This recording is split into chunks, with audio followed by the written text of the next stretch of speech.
सो problems तो gynaecology में बहुत सारी हाँ। होती हैं, बट बहुत सारा जो बहुत कॉमन है प्रॉब्लम वो है vaginal infections. So vaginal infections, abnormal vaginal discharge, vaginal smell, period problems. तो ये ज़्यादातर लोग जो है हमारे पास, and of course pregnancy and बाकी प्रेगनेंसी से रिलेटेड जो भी और प्रॉब्लम्स हैं, तो ये सब लोग, ये कॉमन प्रॉब्लम्स हैं जिसके लिए लोग मेरे पास आते हैं. Okay. तो जैसे मैंने बताया, एक नॉर्मल वजाइनल डिस्चार्ज जो है absolutely clear, watery, sometimes thin, sometimes thick, ऐसा हो सकता है. लेकिन अगर येलो वजाइनल डिस्चार्ज है या ग्रीनिश वजाइनल डिस्चार्ज है या फ्रॉदी डिस्चार्ज है, फ्रॉदी मतलब सिर्फ थोड़ी सी, अगर आपका मेल पार्टनर नहीं यूज कर रहा है तो आपके पास ऑप्शन है. PI का most common reason is sexual intercourse only, that to a unclean और अनहेल्दी सेक्सुअल इंटरकोर्स प्रैक्टिसेस. आप यूरिन पास करने जा सकते हो. जो यूरिन का पैसेज है वो बिल्कुल अलग है. वजाइना का पैसेज जो है बिल्कुल अलग है. आपके यूरिन पास करने से टैम्पॉन या आपका मेंस्ट्रुअल कप डिस्प्लेस नहीं होगा. सो वंस अगेन, अगर पीरियड के बाद किसी को कुछ इरिटेशन हो रही है तो मोस्ट कॉमनली कि वहाँ पे पैड जो यूज़ किया है शायद आपको सूट नहीं कर रहा, या किसी का हैवी फ्लो है या लंबा फ्लो चल रहा है, तो वहाँ पे काफ़ी दिन तक अगर आपका वेट पैड, काफ़ी टाइम तक अगर आपका वेट पैड वहाँ पे लगा हुआ है, तो obviously skin infection, skin allergies, dermatitis हो सकता है. तो वही चीज़ है कि आपको राइट प्रोडक्ट यूज़ करना है, क्लीन प्रोडक्ट यूज़ करना है, बार बार चेंज करना है, उस एरिया को ड्राई क्लीन रखना है. सो आपकी जेनाइटल हेल्थ या sexual health is like any other part of your bodies health. उसको हम इतना ज़्यादा कॉम्प्लिकेट या इतना ज़्यादा स्टिग्मेटाइज ना करें तो अच्छा है. And be let it be like a normal part of the body's health. I am saying this on record. You don't need a vaginal wash or a spray or a deodorant. They benefit a company more than you. आपकी so बात सुनकर company वाले कुछ नहीं होंगे. मैंने किसी company का नाम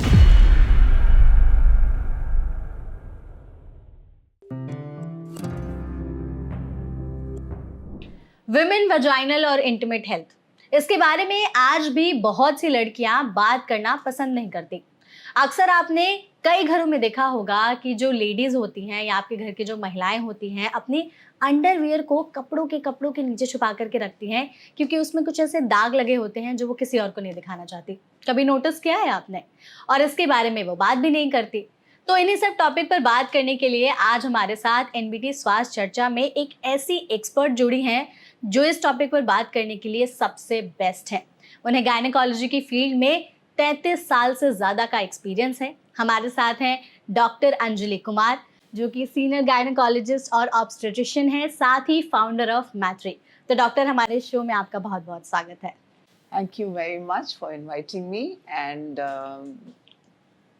I'm very very happy to be बिल्कुल मैम, आप हमारे साथ इस प्लेटफॉर्म पर जुड़ी तो हम इस इंटरव्यू के जरिए आपसे जितनी सारी चीज़ें हैं वो एक्सट्रैक्ट करने की कोशिश करेंगे, और लेडीज़ के मन में, इवन उनके पार्टनर्स के मन में या फैमिली मेंबर्स के मन में भी जो भी सवाल होते हैं वजाइनल या इंटीमेट हेल्थ से जुड़ी, उन सभी के बारे में अच्छे से जानने की कोशिश करेंगे. बिल्कुल, मैं अपना पूरा बेस्ट करूंगी कि ये सारे मिथ्स हम अच्छे से बस्ट कर सकें. एग्जैक्टली. तो बिना किसी देरी के शुरू करते हैं. पहला सवाल डॉक्टर मेरा आपसे यही होगा, बीइंग अ गायनेकोलॉजिस्ट, क्या आपने कभी ऐसा देखा है कि लड़कियां गायनेक के पास आने से बड़ा हिचकिचाती हैं? उन्हें ऐसा लगता है कि पता नहीं वैसे क्या सवाल पूछ लेंगे जिसका हम जवाब ही नहीं दे पाएंगे.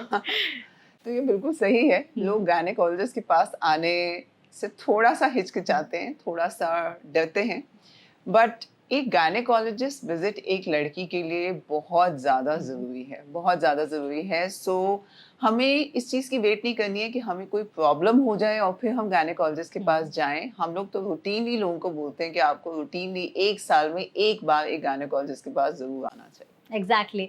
आपने बहुत सारे वीडियोस भी बनाए हैं इससे रिलेटेड, आप लोगों को एजुकेट भी करती हैं कि कैसे इस तरह की चीज़ों के बारे में बात करें, जो भी प्रॉब्लम्स वगैरह होती हैं. तो जो मोस्ट कॉमन प्रॉब्लम्स होती हैं, लेडीज आपके पास क्या लेकर के आती हैं? सो प्रॉब्लम्स तो गायनेकोलॉजी में बहुत सारी होती हैं, बट बहुत सारा जो बहुत कॉमन है प्रॉब्लम वो है vaginal infections. So vaginal infections, abnormal vaginal discharge, vaginal smell, period problems, तो ये ज़्यादातर लोग जो है हमारे पास, and of course pregnancy and बाकी प्रेगनेंसी से रिलेटेड जो भी और प्रॉब्लम्स हैं, तो ये सब लोग, ये कॉमन प्रॉब्लम्स हैं जिसके लिए लोग मेरे पास आते हैं। तो आपने डॉक्टर यहाँ पे वजाइनल डिस्चार्ज की बात की, तो इस सेशन की शुरुआत इसी से करते हैं। वजाइनल डिस्चार्ज ऐसी प्रॉब्लम है ना जिसके बारे में लेडीज कम बात करना पसंद करती है, और अगर वो सफर भी करती है ना तो ज्यादा किसी को बताती नहीं है। तो आप बताइए वजाइनल डिस्चार्ज क्यों होता है? तो सबसे पहले तो हम ये समझे कि वजाइनल डिस्चार्ज होता क्यों है, नॉर्मल क्या है और एबनॉर्मल क्या है। सो वजाइनल डिस्चार्ज हमारी बॉडी का एक प्रोटेक्टिव मैकेनिज्म है, जिससे वो हमारी बॉडी की जितनी भी सिक्रीशंस, वजाइनल सिक्रीशंस हैं, डेड सेल्स हैं, उनको निकाल के वहाँ पे उस पूरे एरिया को क्लीन रखता है। सो वजाइनल डिस्चार्ज होना नॉर्मल है। Having said that, vaginal discharge भी हमारे पीरियड के साइकिल से वेरी करता है। जैसे इमीडिएटली पोस्ट पीरियड जो डिस्चार्ज होता है वो बहुत कम होता है, बहुत ही थोड़ा सा होता है। जस्ट बिफोर ओवुलेशन यानी कि मिड साइकिल से थोड़ा सा पहले वो डिस्चार्ज थोड़ा ज़्यादा होना शुरू हो जाता है, पतला होना शुरू हो जाता है। ड्यूरिंग ओवुलेशन वो इतना पतला हो जाता है कि that you can actually hold the discharge in your finger, and आप उसको ऐसे स्ट्रेच भी कर सकते हैं। इसको हम मेडिकली स्पिन बारकीट फिनोमेना बोलते हैं। तो ये इसलिए होता है ताकि स्पर्म्स हमारे डिस्चार्ज के थ्रू फटाफट अंदर ट्रैवल कर सकें, और ये ओवुलेशन के टाइम ये प्रेगनेंसी के चांसेस को बेटर करता है। सो ये हमारी बॉडी का एक इनहेरेंट मैकेनिज्म है, सो दैट कि प्रेगनेंसी जल्दी हो जाए। फिर पोस्ट ओवुलेशन फिर से डिस्चार्ज धीरे धीरे थोड़ा सा थिक होना शुरू हो जाता है, एंड जस्ट बिफोर पीरियड वो थोड़ा सा फिर से ज्यादा हो जाता है। सो ये एक नॉर्मल है। जब लोग मेरे पास आते हैं कि नहीं मैम मेरे को मिड साइकिल में ज्यादा हो रहा है, तो मैं बोलती हूँ भाई ये नॉर्मल है। So clear watery discharge, that's normal. लेकिन अगर इन सब डिस्चार्जेस में कोई प्रॉब्लम हो रही है, जैसे मान लो कि किसी का डिस्चार्ज जो है फाउल स्मेली है, या रेड, ग्रीन, येलो कलर का है, या फ्रॉदी है ना, दीज थिंग्स कुड मीन कि कहीं कुछ इन्फेक्शन तो नहीं हो रहा है। तो अगर क्लियर वजाइनल डिस्चार्ज है जो कि पीरियड के अनुसार कभी ज्यादा हो रहा है कभी कम हो रहा है, उसमें कोई स्मेल नहीं है, कोई कलर नहीं है, तो ये एब्सोल्युटली नॉर्मल वजाइनल हेल्थ की निशानी है। डॉक्टर आपने यहाँ पर वजाइनल डिस्चार्ज के कलर की बात की। कलर कौन कौन से होते हैं और क्या रिप्रेजेंट करते हैं अलग अलग कलर वजाइनल डिस्चार्ज के? ओके, तो जैसे मैंने बताया एक नॉर्मल वजाइनल डिस्चार्ज जो है absolutely clear, watery, sometimes thin, sometimes thick, ऐसा हो सकता है। लेकिन अगर येलो वजाइनल डिस्चार्ज है, या ग्रीनिश वजाइनल डिस्चार्ज है, या फ्रॉदी डिस्चार्ज, फ्रॉदी मतलब थोड़ी सी झाग सी आ रही है, it is a sign of infection. Usually इस इन्फेक्शन को हम ट्राइकोमोनियासिस बोलते हैं, या निजेरिया बोलते हैं, या गोनोकॉकल इन्फेक्शन बोलते हैं। सो ये थोड़ा टेक्निकल, इसको छोड़ देते हैं। लेकिन अगर किसी को येलो, ग्रीन डिस्चार्ज हो रहा है तो it's a sign of infection. अगर डिस्चार्ज कर्डी वाइट है, कर्डी वाइट मतलब बिल्कुल दही जैसा कर्डल इन्फेक्शन है, एंड उसके साथ थोड़ी सी एसिडिक रैंसिड सी स्मेल है, उसमें बहुत ज्यादा इचिंग है, it's a sign of fungal infection, जिसको हम वेजाइनल थ्रश भी बोलते हैं। एंड अगर कोई ग्रे कलर का डिस्चार्ज है, you know, which is associated with some fishy smell, तो वो एक प्रकार के इन्फेक्शन की निशानी है, जिसको हम बैक्टीरियल वैजिनोसिस बोलते हैं। कॉमनली अगर आप इंटरनेट पे सर्च करोगे तो उसको बीवी बोलते हैं। बीवी, बैक्टीरियल वैजिनोसिस। वंस अगेन ये सारे इन्फेक्शंस जो हैं बहुत आसानी से ट्रीट हो सकते हैं। तो अगर आपको इन प्रकार के डिस्चार्ज से आप परेशान हैं तो प्लीज़ घर पे मत बैठिए, डॉक्टर के पास जाइए। ये इन्फेक्शन सारे ही बहुत आसान हैं ट्रीट करना। Most important, most serious is अगर ब्लड स्टेन डिस्चार्ज है। अगर ब्लड आ रहा है आपके डिस्चार्ज में, it is a sign of something serious. और अगर पीरियड्स के बाद ब्लड आ रहा है तो आफ्टर पीरियड्स के बाद अगर छोटा मोटा स्पॉटिंग हो रहा है, that is post menstrual spotting, उसका नहीं। लेकिन अगर आपकी ब्लीडिंग बिल्कुल रुक गई है उसके बाद, और before the next period starts, बीच में अगर आपको ब्लीडिंग हो रही है, ब्लड स्टेन डिस्चार्ज हो रहा है, या पोस्ट इंटरकोर्स ब्लीडिंग हो रही है, या थोड़ी सी एल्डर एज में ब्लीडिंग हो रही है, प्री मेनोपॉज, मेनोपॉज में, it could be as serious that it could be sign of some malignancy. So blood in the discharge should never be ignored. आपको तुरंत ही डॉक्टर के पास जाना चाहिए। डॉक्टर आपने जैसे कहा ना सेक्सुअल इंटरकोर्स के बाद ब्लीडिंग, तो कई बार क्या होता है कि आफ्टर पीरियड्स जैसे खत्म होने वाले हैं, लेट्स सपोज अगर 5 दिन का साइकिल है तो 5th डे अगर किसी ने सेक्सुअल इंटरकोर्स किया है तो अगर 6th डे थोड़ी सी स्पॉटिंग हो या ब्लीडिंग हो तो इज इट नॉर्मल? सो ये तो देखिए आपको खुद पता लगेगा हाँ। कि अभी तो मेरी पोस्ट मेंस्ट्रुअल स्पॉटिंग चल रही है। अगर उस समय कोई हमारा सेक्सुअल कांटेक्ट हुआ है उसके बाद स्पॉटिंग हुई है तो you know it is that only. लेकिन एक बार आपकी ब्लीडिंग बंद हो गई उसके बाद and before the next period begins, उस बीच में अगर आपको किसी भी प्रकार की ब्लीडिंग होती है या ब्लड स्टेन डिस्चार्ज होता है, it could be sign of infections, कोई पॉलिप हो सकते हैं, कोई अंदर कोई गांठ हो सकती है, कोई सिवियर इन्फेक्शन हो सकता है, मैलिग्नेंसी हो सकती है, cervical cancer, vaginal cancer, endometrial cancer. So blood stain discharge को कभी भी इग्नोर नहीं करना है। तो दिस कैन बी सीरियस, तो अगर ऐसा हो तो आप तुरंत अपने गायना के पास जाएं। गायनेकोलॉजिस्ट से मिलना। लेकिन जो बाकी कलर्स हैं वो थोड़े से ट्रीटेबल हैं अगर टाइम से जाएं तो? कंप्लीटली ट्रीटेबल है, पूरी तरह से सो सो जो वजाइनल इन्फेक्शंस होते हैं उसके बारे में भी आपको कुछ बताते हैं कि कुछ सेक्सुअली ट्रांसमिटेड होते हैं जिसको हम STDs बोलते हैं या STIs बोलते हैं, सेक्सुअली ट्रांसमिटेड इन्फेक्शन या सेक्सुअली ट्रांसमिटेड डिजीजेस। वाइल कुछ इन्फेक्शंस ऐसे होते हैं they arise because of imbalance of hormones, नहीं, imbalance of pH in the vagina. So जैसे वजाइनल थ्रश है या वजाइनल फंगल इन्फेक्शन जो है, it is not an STD जैसे लोग कॉमनली सोचते हैं कि ये सेक्सुअली ट्रांसमिटेड होता है, but it is not. This happens because of imbalance of vaginal pH and because of जो वजाइनल हमारा माइक्रोबायोम है, मतलब वहाँ पे जो भी एक बैक्टीरिया होते हैं वहाँ पे जब उसमें इम्बैलेंस हो जाता है तो वहाँ पे बैड बैक्टीरिया ग्रो कर जाते हैं या फंगस ग्रो कर जाता है, इसको हम वजाइनल थ्रश बोलते हैं। तो this is not STD। While even जो BV है, बैक्टीरियल वैजिनोसिस, वो भी it happens because of imbalance of the pH। लेकिन green, yellow, these kind of discharges for the discharges जैसे मैंने बताया Neisseria, gonorrhea, trichomonas, these are STIs। कुछ STIs serious भी होते हैं। सीरियस मतलब HPV हो गया, किसी को herpes हो गया, hepatitis हो गया।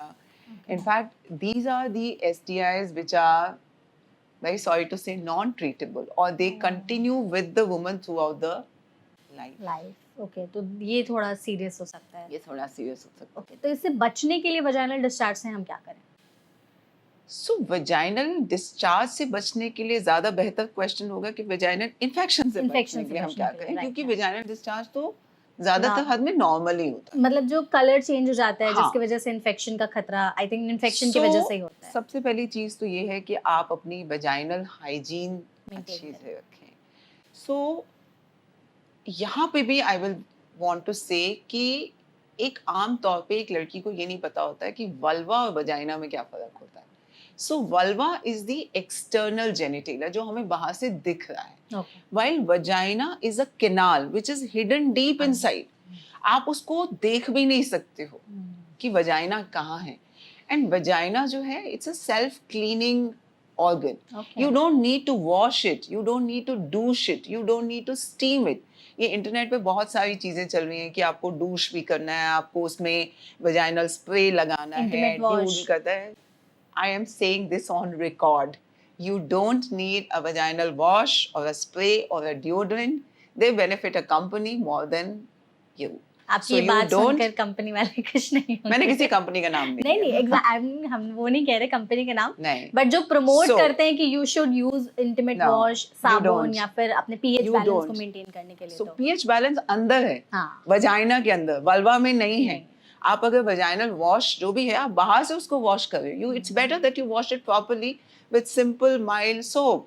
Okay, and using a soap is not a problem.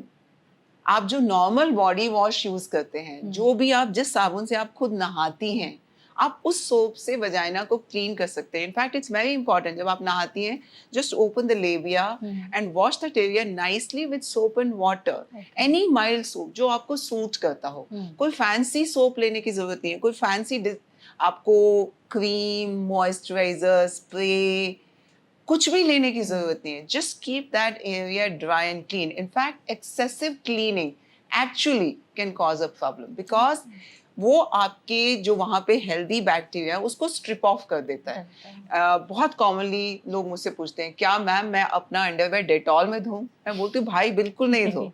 आप बस उसको साफ कर लो बाय यूजिंग एनी नॉर्मल, जैसे आप बाकी अपने कपड़े धोते हैं, बिल्कुल अच्छे से आप वॉश करें. मेक श्योर कि आप अपना ड्राई अंडरगारमेंट्स पहने, कॉटन अंडरगारमेंट्स पहने. स्पेशली हमारा जैसे दिल्ली जैसे हम शहर में हैं, तो यहाँ पे जो गर्मी है वो बहुत ज़्यादा गर्मी हो जाती है.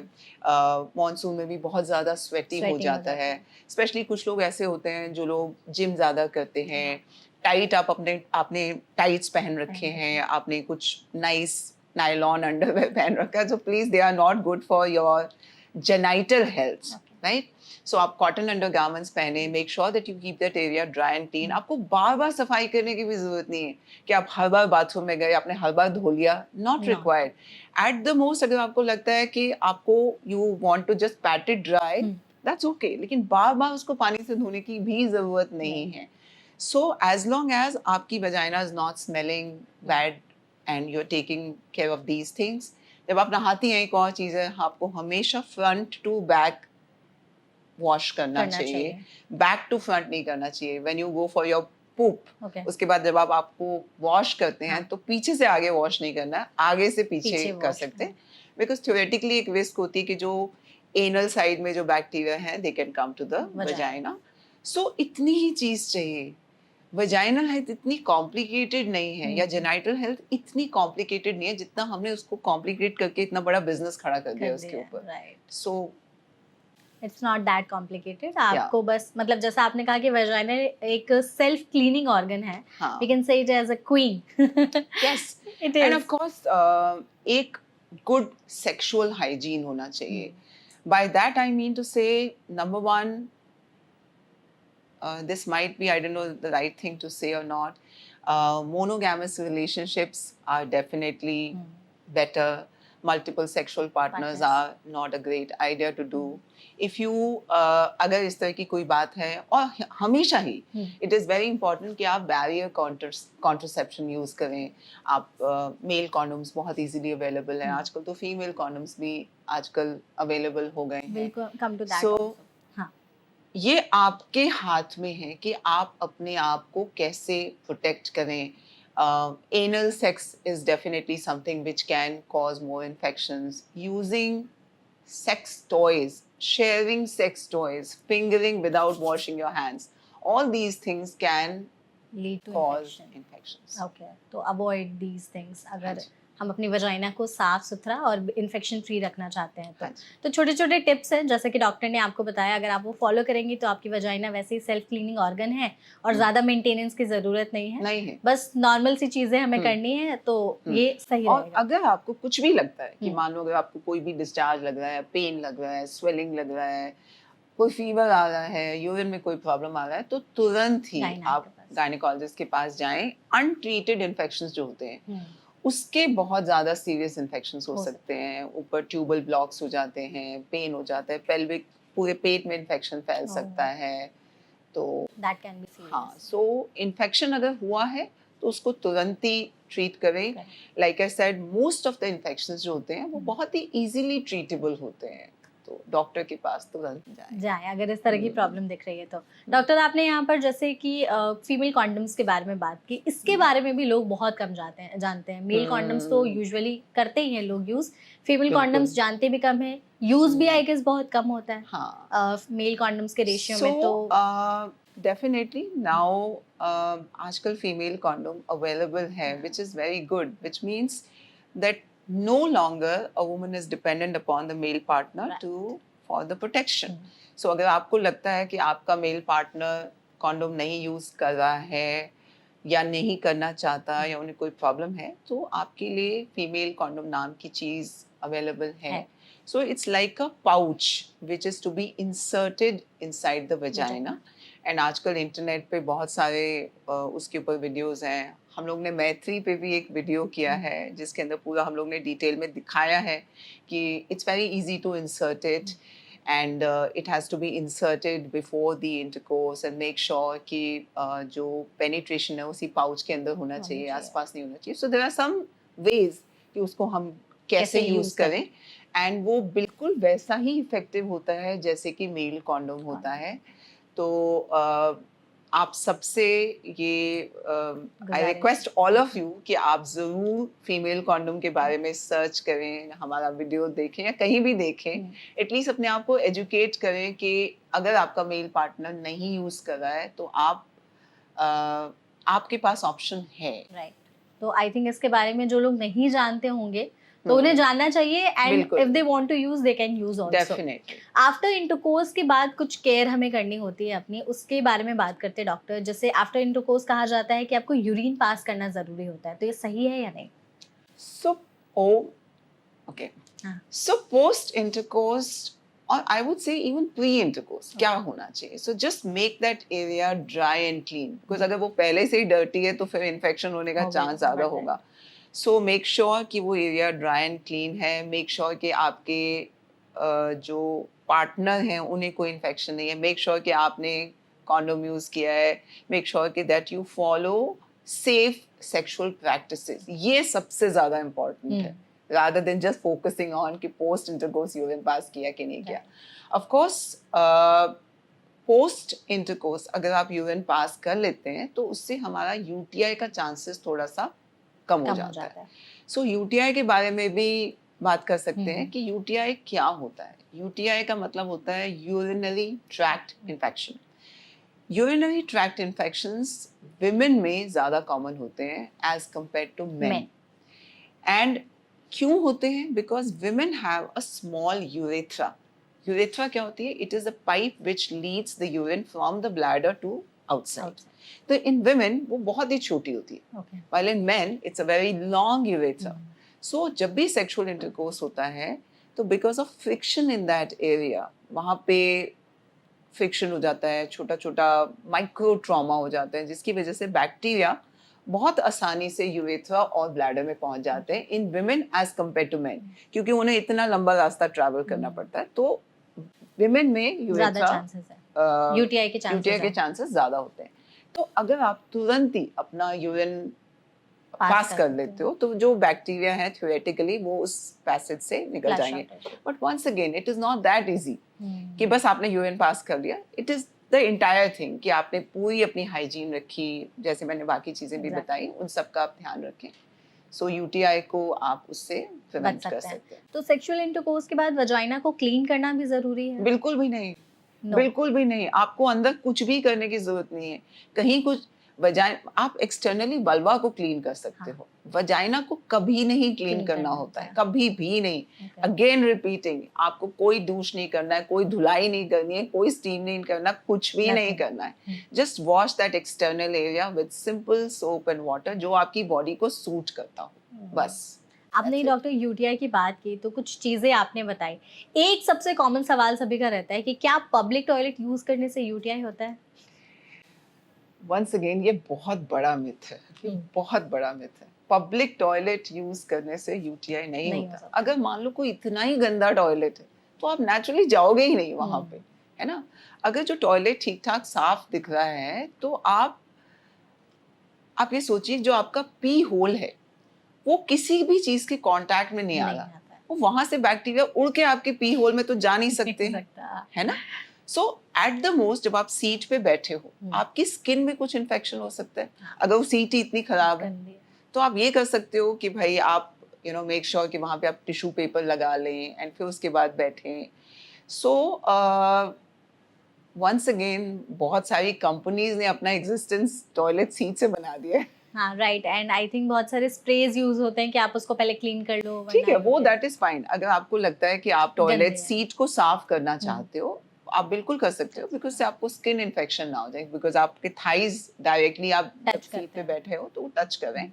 बट यूटीआई उसकी वजह से नहीं होता. यूटीआई का most common reason is sexual intercourse only, that to a unclean और unhealthy sexual intercourse practices which can cause UTI. Of course और भी बहुत सारे कारण होते हैं.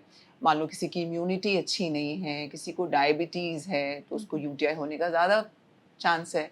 अगर कोई अपने आप को हाइड्रेट नहीं रखता है, पानी कम पीता है, तो उसको यूटीआई होने का ज़्यादा चांस है। अगर किसी को किडनी स्टोन्स हैं, तो नेचुरली उसको भी यूटीआई होने का ज़्यादा चांस है। एक बहुत कॉमन रीज़न होता है कि आप अगर अपने यूरिन को होल्ड बहुत करते हो, ओके, तो उससे भी यूटीआई ज़्यादा हो जाता है, because urine tends to stay in the bladder for a longer period of time. तो अगर आपको अर्ज हो रही है, आप प्लीज जाके यूरिन पास find the कर लो। nearest toilet, clean toilet. At the most, just put something on the seat and empty the bladder. तो आपने ये भी बता दिया कि यूटीआई और भी किन रीजंस की वजह से हो सकते हैं, सिर्फ सेक्सुअल इंटरकोर्स ही एक फैक्टर नहीं है, कई बार लोगों को लगता है, और पब्लिक टॉयलेट से नहीं होता, that's a myth. It's a very big myth. Sexual intercourse की बात करते हैं डॉक्टर, तो इस टाइम पर ना बहुत सारी लेडीज थोड़ा सा अंडर कॉन्फिडेंट होती हैं, तो दे वांट कि उनका वजाइना जो है वो क्लीन रहे एंड वहाँ के हेयर्स जो हैं वो हटा दिए जाए। बहुत सारे पार्टनर्स भी बोलते हैं, तो प्यूबिक हेयर को हटाना या वजाइना के हेयर को हटाना सेफ है या नहीं है अकॉर्डिंग टू यू? देखिए, ये ना आपकी एक पर्सनल चॉइस है।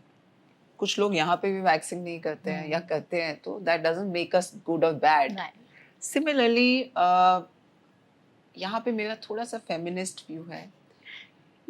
these days lot of people sell कि आपको बिकिनी वैक्स कराना चाहिए। Does any salon sell a bikini wax to a man? No. Why? Why it is only as women we are made to feel inferior about the hair down there? If those hair are not unhygienic for a man, why are they unhygienic for a woman? It is just that कि सदियों से एक woman को बता के रखा है कि आपको बिल्कुल साफ सुथरा क्लीन। बाय द वे, जब आप हेयर हटाते हो, आप क्लीन नहीं करते हो, you are making it more prone to infection, because जो वहाँ पे बाल हैं वो भगवान ने इसलिए बनाए हैं so that the infection doesn't go into the vagina. हमारे नाक में क्यों बाल होते हैं? So that the bacteria get trapped there only, they don't reach the lungs. Similarly, जो hair वहाँ पे होते हैं, they prevent the infection from going in. Unless and until किसी को बहुत ही ज़्यादा long growth है कि आपको लगता है उससे आपको बड़ा uncomfortable हो रहा है, you can clip them short, you can remove it. It should be on you. Nobody should dictate you कि आपको निकालना है नहीं निकालना है. And medically hair को remove करने की बिल्कुल भी ज़रूरत नहीं। और अगर कोई हेयर हटाना चाहता है तो आपके हिसाब से क्या बेस्ट वे होना चाहिए? Waxing? Waxing is a bad idea. Shaving? Shaving is also a bad idea. Cream? Cream is also okay, लेकिन अगर किसी को एलर्जी है तो फिर वो भी डिफिकल्ट है। सबसे बेस्ट होता है clip them short, trim them. So आजकल बहुत टाइप के वेजाइनल ट्रिमर, ये हेयर ट्रिमर्स मिलते हैं, तो आप सबसे बेस्ट ये होता है, अगर आपको फिर भी नहीं ठीक लग रहा है तो आजकल लेजर हेयर रिडक्शन भी होती है, वो भी आप करवा सकते हैं। सेफ है वो कराना? बिल्कुल सेफ है। अगेन प्रोवाइडेड आप एक अच्छी जगह पे जाएं जो कि इस चीज के लिए एक्रेडिटेड हो। वजाइना से रिलेटेड हमने हेयर्स की तो बात कर ली, एक और टैबू है वजाइना का कलर। पिंक होना चाहिए, जैसा आपने कहा ना कि साफ सुथरा लड़कियों को रहना हमेशा से सिखाया गया है, तो वैसे ही एक ये है कि वजाइना का कलर पिंक हो तो ऐसा कुछ है, क्योंकि वहाँ पे मोस्टली डार्क और पिगमेंटेड एरिया ही रहता है वो, इसके बारे में जो है थोड़ा बताइए। पहली बात तो there is nothing like the perfect color of vagina. हम सब की a perfect shape of vagina or the perfect appearance of the vulva. Again, I think vagina, using a vagina term is wrong. Perfect color, shape and appearance of vulva is a myth. जैसे हम सब का face अलग अलग होता है and we all are beautiful in our own ways. है ना, हर एक के दो आँख, एक नाक है, एक मुंह है, but we all are beautiful, right? Similarly, vagina जो vulva का appearance है वो भी it varies from person to person. किसी का vulva या labia थोड़ा thick होता है, किसी का कम होता है, so सबका अलग अलग होता है। Naturally जो vulval skin होती है it is much darker. जो genital skin होती है it is much darker than the rest of the body. So it is very important कि हम उसको gracefully accept करें, उसको embrace करें कि भाई ये ठीक है। And अगर आपका partner आपको ये बोलता है कि आपका appearance ठीक नहीं है, breakup कर लो, then you should seriously consider whether you want to move ahead with that partner or not. आप क्या suggest करेंगे, breakup या मतलब ऐसे पार्टनर्स को या तो आप बताओ कि अगर अगर उन्हें खुद से इतना एजुकेशन तो नहीं है सबसे वैसे पहली करें बात तो आपने उनको एजुकेट करना है. Exactly so in fact I am forgetting एक साइट है, इट्स कॉल्ड वल्वा लाइब्रेरी. अच्छा I am forgetting the exact name. आप शायद गूगल करेंगे तो मिल जाएगा, वल्वा लाइब्रेरी. तो इट इज, उन्होंने एक्चुअली आई थिंक हंड्रेड्स और थाउजेंड्स ऑफ वल्वा के अपीयरेंस उसके अंदर दिखाए हुए हैं. ओरिजिनल पिक्चर्स या आई थिंक ओरिजिनल और may be graphic, I am forgetting, Okay, लेकिन ठीक है है. एक ऐसा है. तो इट्स इम्पॉर्टेंट कि आप अपने पार्टनर को भी दिखाएं. Similarly for them also, the genital appearance varies from person to person. Right Right? No, I don't think so. Any woman would tell them, look, get yourself waxed or get your color of the genital area bleached. खाली एक women को इस सदियों से inferior समझाया जाता है या बताया जाता है या you know. So it's high time as educated women, modern women, we learn to embrace our own bodies. जब तक हम confident नहीं होंगे अपनी body में, तो हम दूसरे को क्या बताएंगे? Exactly we have to accept ourself Yes. जैसे हम And हैं be very वैसे ही हम, confident ठीक कि है. Yes. whatever I am beautiful. Yes. आप किसी और से हमें किसी चीज की Validation वैलिडेशन की नहीं है. जरूरत नहीं है. वी आर बिल्कुल भी नहीं. Perfect. We are perfect. That person uses tampons. Okay. So it could be a sign of a forgotten tampon inside. Okay By the way, ऐसा होता है कि ऐसा जो लोग केस आपने tampon, कोई हाँ handle हाँ किया है? बिल्कुल बिल्कुल बहुत बार लोग tampon अंदर डाल के भूल जाते ओह हैं. शिट And उसके बाद जब वहां से बिल्कुल it's like a putrefied, very bad smell rat type of a smell coming. And it's a typical sign कि अंदर कुछ foreign body है जो कि अंदर भूल गए हैं लोग. So अगर इस लेकिन तरह का कैसे है, भूल जाते हैं लोग भूल जाते हैं. टैम्पॉन अंदर भूल गए. भूल जाते हैं. ऐसे भूल जाते केसेस हैं. जब आपके Menstrual पास कब आए भूल तो जाते हैं. Menstrual कब भूल जाते हैं. उन्हें पता नहीं चलता कि अंदर उनके कुछ फॉरेन बॉडी है. नहीं पता लगता. Menstrual कब भूल जाते हैं. और ऐसे केसेस आए हैं आपके पास? बिल्कुल देखे हैं मैंने. आपने कैसे बिल्कुल. हैंडल किया फिर? थोड़ी सी डांट लगाई. आपको शॉकिंग नहीं लगा कि भाई तुम कैसे भूल गए, कोई खाने की चीज थोड़ी नहीं, की भूल गए? शॉकिंग नहीं लगा because like we are trained कि भाई ऐसी चीजें हो सकती हैं. तो आई अंडरस्टैंड कोई जान के तो नहीं करता. हाँ लेकिन तो जो भी आदमी वॉच कर रहा है आज एंड दे यूज टैम्पॉन्स और मेंस्ट्रुअल कप, प्लीज इस चीज का ध्यान रखना है कि अगर आप टैम्पॉन यूज करते हैं, मेंस्ट्रुअल कप यूज करते हैं, please remember to take it out. And अगर आपको कोई भी एबनॉर्मल स्मेल लगती है तो आप तुरंत से डॉक्टर के पास जाएं. तो कोई इस चीज के लेकर के कुछ है ऐसा प्रिकॉशंस टैम्पॉन्स और मेंस्ट्रुअल कप यूज करने से पहले कि इतने टाइम ड्यूरेशन के लिए ही अंदर रखना चाहिए? क्या हाँ. क्लीनिंग प्रोसेस है? तो कोई भी अगर आप sanitary Napkins menstrual hygiene product hmm. Use करते हैं विच इज सैनिटरी पैड और टैम्पॉन Cup. और कप, उसको बार बार चेंज करना है. टाइम So, कोई ड्यूरेशन? हाँ, तो जैसे अगर आप पैड्स यूज करते हैं तो डिपेंड करता है आपका फ्लो का भी कैसा है.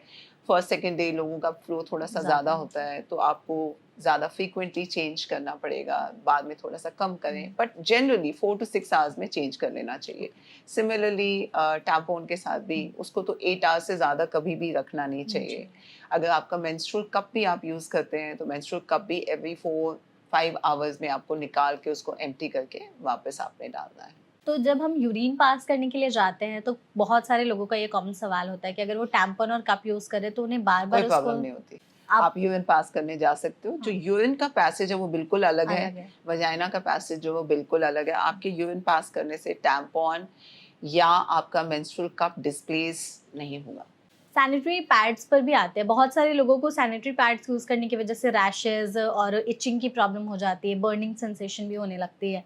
तो इस तरह की प्रॉब्लम से जब अगर वो फेस करे कैसे बचे? तो पहली बात तो ये है कि आप थोड़ा सा रिसर्च करें कि आपके लिए कौन सा पैड सूटेबल है. तो आजकल तो बहुत टाइप्स के पैड आते हैं. आजकल साइजेस भी अवेलेबल, साइजेस एंड जो टेक्सचर, कॉम्पोजिशन thickness, है वो भी बहुत अलग आता है. बायोडिग्रेडेबल, डिग्रेडेबल, कॉटन पैड्स भी आते हैं, कॉटन पैंटीज भी आती हैं, आपकी पीरियड पैंटीज भी आती हैं. तो आप बेसिकली इसका होल आइडिया क्या है कि जितना आप ऑर्गेनिक यूज करेंगे, जितना आप कॉटन बेस्ड यूज करेंगे, जितना आप बार बार उसको चेंज करेंगे, जितना अपने एरिया को ड्राई एंड क्लीन रखेंगे तो उतना अच्छा. आजकल इतनी सारी कंपनीज हैं जो बना रही हैं, तो आप लोग सर्च कर सकते हैं कि आपको क्या सूट करता है। कौन सा सूट करता है।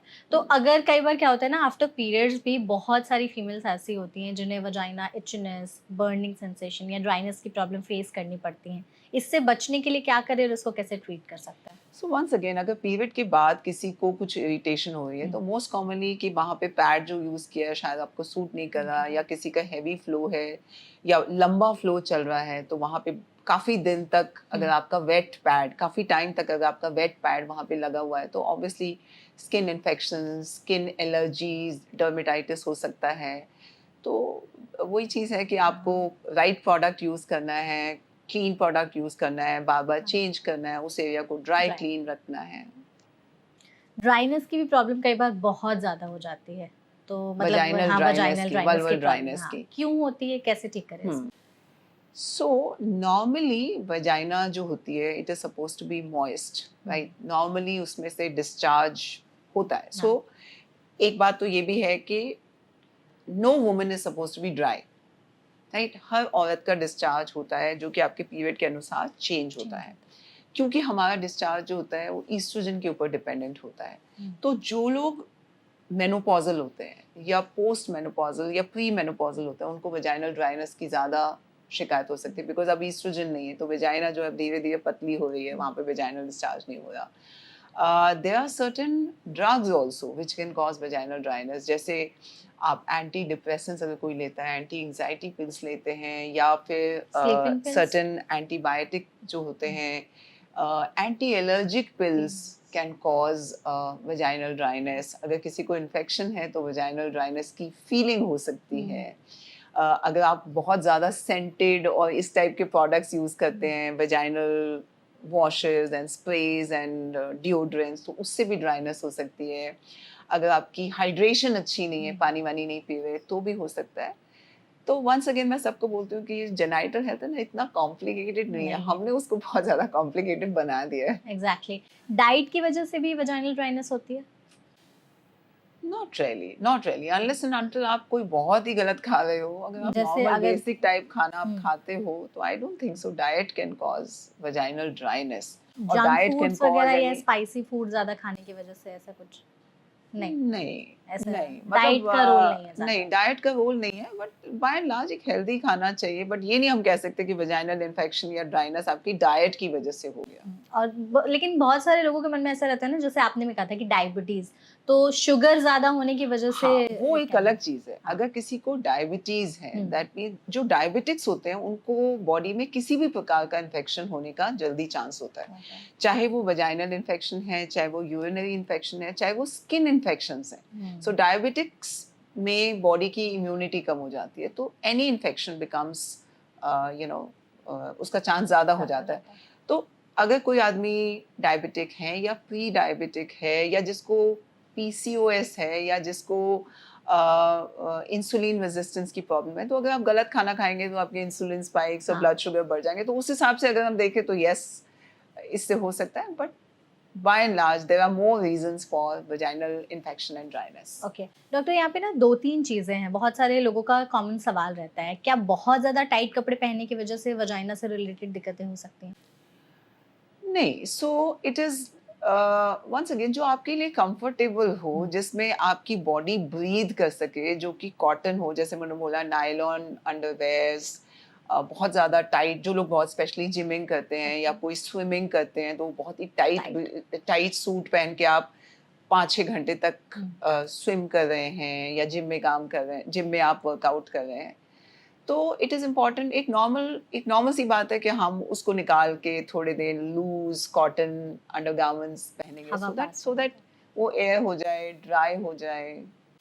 और कई बार कहा जाता है कि रात में आपको अपना अंडरवियर उतार करके सोना नहीं, चाहिए। ऐसा कुछ नहीं है, ऐसा कुछ भी लोग नहीं। बोलते हैं कि आपको हवा। ना, ऐसा कुछ नहीं है। You sleep the way you want to, जैसे आपको कंफर्टेबल लगे। ऑब्वियसली रात को अगर आप कोई बिल्कुल टाइट कपड़े थोड़ी आप पहन के सोओगे, तो similarly that goes for the vagina and vulva also. Correct. Oral contraceptive pills के बारे में बात कर लेते हैं। जैसे आजकल जो भी लोग यूज़ करते हैं तो उससे रिलेटेड कई साइड इफ़ेक्ट्स भी होने लगते हैं, स्पेशली जैसे वेट गेन हो गया, एक्ने हो गया, या पीरियड्स में फ्लक्चुएशंस देखने को मिल जाते हैं। तो ओरल कॉन्ट्रासेप्टिव पिल्स के इन साइड इफ़ेक्ट्स से बचने के लिए हम क्या करें? तो पहले तो I want to say this on record कि birth control pills are very very safe provided they are given to you by a doctor. मतलब अगर आपने एक डॉक्टर की सलाह से बर्थ कंट्रोल पिल लिया है तो उससे वो एक बहुत ही अच्छा कॉन्ट्रासेप्टिव मेथड है। अनफॉर्चुनेटली बर्थ कंट्रोल पिल को लेके लोगों के मन में बहुत ही गलत धारणाएं हैं। माइनर से साइड इफेक्ट्स किसी को भी हो सकते हैं, जैसे nausea, vomiting, mood swings, slight weight gain, but ये बहुत ही माइनर होते हैं। कुछ केसेस में होता है, कुछ सीरियस साइड इफेक्ट्स हो सकते हैं, जैसे किसी को हाई ब्लड प्रेशर हो सकता है, क्लॉट शरीर में बन सकते हैं, क्लॉट, इसको हम डीप वेन थ्रोम्बोसिस बोलते हैं। तो ये बहुत ज़रूरी है कि आप जब भी बर्थ कंट्रोल पिल लेना शुरू करें तो एक डॉक्टर की सलाह से लें। ये नहीं कि मेरी फ्रेंड ने ये पिल लिया था तो मैं भी ये पिल ले रही हूँ। बट आई थिंक केमिस्ट के शॉप पे आप जाते हो तो वो आपको ऐसे ही दे तो देते हैं, गलत है ना, ये तो हमारी prescription। कंट्री में ही ऐसे होता है कि हाँ। Chemist are bigger doctors than doctors, है ना। सो कभी भी इस प्रकार की जो भी कोई भी दवाई एक्चुअली आपको केमिस्ट से पूछ के नहीं लेनी, आपको डॉक्टर से पूछ के लेनी है। बिकॉज डॉक्टर जो है आपकी पूरी हिस्ट्री को एनालाइज करके आपके लिए जो भी बेस्ट कॉन्ट्रासेप्टिव मेथड है इंक्लूडिंग अ बर्थ कंट्रोल पिल वो आपको सलाह देंगे। आज की डेट में हमारे पास कम से कम 100 different types of birth control available, pills available हैं। उनमें different combination of drugs होते हैं, estrogen, progesterone, different types of estrogen, progesterone होते हैं। तो हम as a doctor ये देखते हैं कि एक particular patient के लिए कौन सी pill suitable है। इनफैक्ट बहुत सारी ऐसी पिल्स होती हैं जिनके नॉन कॉन्ट्रासेप्टिव एडवांटेजेस होते हैं कि उससे आपकी एक्ने ठीक हो जाती है, आपकी स्किन बेटर हो जाती है, आपके पीरियड्स रेगुलर हो जाते हैं, आपके पीरियड का पेन और फ्लो बेटर हो जाता है। So these are known as non contraceptive benefits of a pill. So most important message जो मैं आप सबको देना चाहूंगी कि पिल जब भी लें एक प्रॉपर डॉक्टर के पास जाके उससे सलाह लेके लें। पिल को लेने का एक प्रॉपर तरीका होता है, उस तरीके को आप फॉलो करें। अगर आप उस तरीके से पिल को यूज करते हैं, it is one of the best contraceptive methods available provided it is taken under medical supervision. लेकिन क्या overdose of contraceptive pills can lead to vaginal there is nothing like overdose.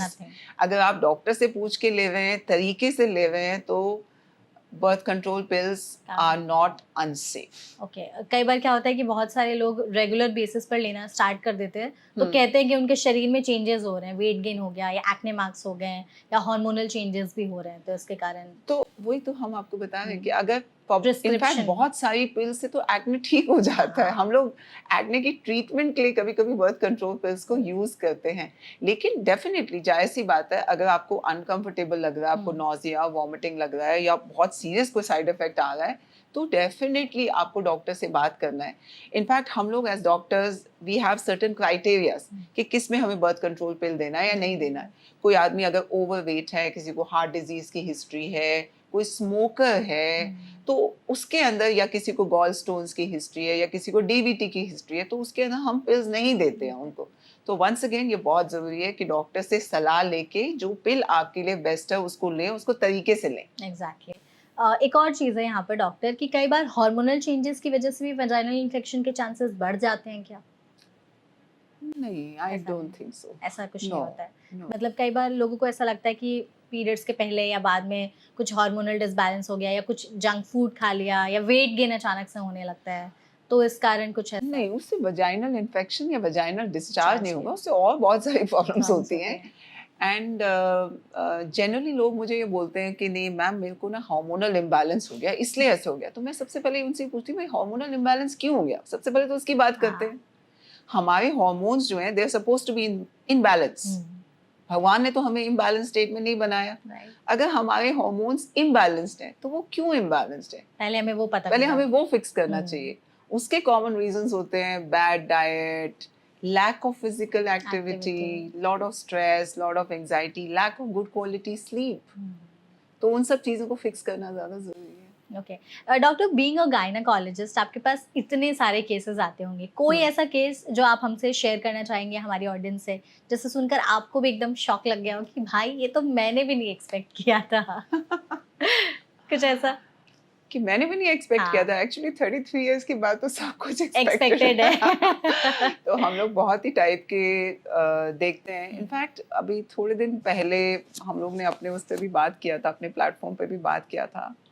I had a woman जो कि एक बड़े reputed salon में गई थी अपनी बिकिनी वैक्स कराने के लिए, and 48 hours later she comes to us with massive boils, massive ulcerations and everything bad down there. So अगर आप किसी भी ऐसे सैलून में जाते हैं तो सबसे पहले तो आप ये समझें कि आप पहले अपने आप से पूछें क्या आपको ये कराने की ज़रूरत है कि नहीं। दूसरी बात, वहाँ जब जाएं तो आप पहले ये पूछें कि वो अपने इंस्ट्रूमेंट्स को कैसे स्टेराइल करते हैं। Those instruments should be sterilized in a way medical instruments should be sterilized.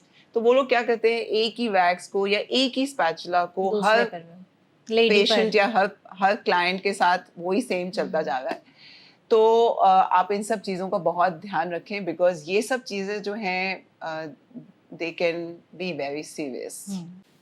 अच्छा डॉक्टर, एक और चीज़ बताइएगा, क्या आज के टाइम पर आपके पास पार्टनर्स, हस्बैंड्स या फिर अगर किसी लड़की के फैमिली मेंबर में से कोई मेल आता है आपके पास उनके साथ में? नहीं, आते हैं। आजकल थिंग्स आर चेंजिंग एंड आते हैं प्रेगनेंसी के लिए, फर्टिलिटी के लिए। इवन अगर किसी का पार्टनर है, they are not formally married, तो भी आते हैं। And it is a very good trend that you know partners are taking responsibility for each other, which is very good. Exactly, perfect. I think आज के time पर चीज़ें बदली तो हैं वैसे, बट वो शायद हमारी मेट्रो सिटी में हो रहा है, शायद छोटे शहरों में अभी भी नहीं हो रहा होगा। तो फॉर ऑल द पार्टनर्स जो कि वॉच कर रहे हैं, आप प्लीज़ अंडरस्टैंड कि आपकी अपने पार्टनर के प्रति एक बहुत बड़ी जिम्मेवारी है। And please by her side, be by her side when she needs you the most. Exactly, उन्हें भी आना चाहिए आगे खुल करके, और चीज़ों के बारे में आई थिंक जैसा आपने भी कहा कि पहले वो खुद भी एजुकेट हों, पार्टनर्स को भी हम एजुकेट करें। हाँ, इस तरह की चीज़ों के बारे में टैबू बना करके ना रखें। बिल्कुल भी नहीं। सो आपकी जेनाइटल हेल्थ या sexual health is like any other part of your bodies health. उसको हम इतना ज़्यादा कॉम्प्लिकेट या इतना ज़्यादा स्टिग्मेटाइज ना करें तो अच्छा है। And be let it be like a normal part of the body's health. इसीलिए हमने इस सेशन को ऑर्गेनाइज किया है, ताकि जितने भी लोगों के मन में सवाल होंगे उन सभी सवालों के उनको जवाब तो मिले गए होंगे, और इस तरह के उसको टैबू ना बनाए, कॉम्प्लिकेट ना करें। बहुत आसान, बहुत प्यारी सी चीज़ है हमारी। जैसा डॉक्टर ने बताया, सेल्फ क्लीनिंग ऑर्गन है, इससे बढ़िया और क्या हो सकता है। ना ज़्यादा केयर करने की ज़रूरत है, बस थोड़ी बहुत आप चीज़ें ध्यान रख लीजिए एंड वल्ला आपके पास सब चीज़ें हैं ही। तो thank you so much doctor, आप इस पॉडकास्ट में हमारे साथ जुड़िए इस सेशन में, एंड आप हमारे साथ यहाँ आए, आपने इतने ब्यूटीफुली तरीके से इंटीमेट और वजाइनल हेल्थ पर बात की, हर एक एस्पेक्ट को बहुत ही अच्छे तरीके से समझाया।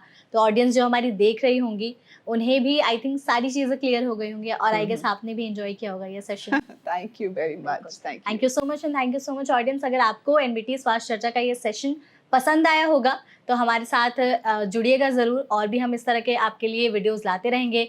हमारे चैनल को फॉलो करना मत भूलिएगा, और ये वीडियो पसंद आई हो तो इसे लाइक और शेयर ज़रूर करिएगा। कमेंट सेक्शन में अपना फीडबैक देना मत भूलिएगा। Thank you so much.